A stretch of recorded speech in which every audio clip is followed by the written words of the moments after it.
Time now for an update from Fox Carolina News and Fox Carolina Weather. Weather rates certified most accurate. Good Tuesday afternoon. I'm Cody Alcorn. Here is a look at some of the stories we're following this afternoon at foxcarolina.com. We have just gotten word from Henderson police there is no threat after a bomb threat was called in to Senator Thom Tillis' office in Hendersonville, North Carolina. It prompted an evacuation of the historic courthouse there, and you can see the scene as local and federal authorities responded to that bomb threat. But again, it was not credible, and they are starting to clear that courthouse. We're also following an update on a homicide. Travis Draper, he was shot and killed on his way to work at BMW last month. That shooting was ruled a justifiable homicide by the sheriff's office, the solicitor's office.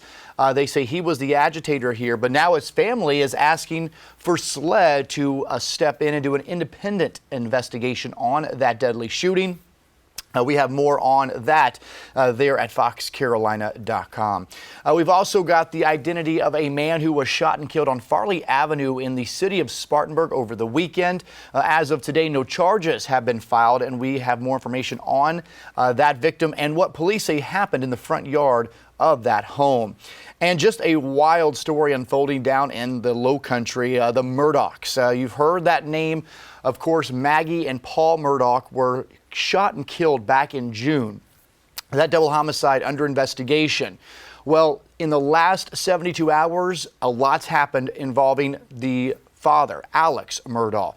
On Saturday, he reportedly was shot randomly there in Hampton County on a rural road just a couple of miles from the scene of their property where the wife and son were shot and killed back in June. We've since learned it was a superficial wound to the head.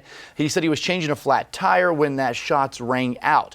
He's since been released from the hospital. We learned Monday he's now entered rehab after being released. And then today, the New York Times reporting that Alex Murdaugh was pushed out of his powerful Low Country law office and now is under investigation for stealing possibly millions of dollars from that law office. So a lot happening. We're going to have more on that as we get it from the Low Country here at foxcarolina.com.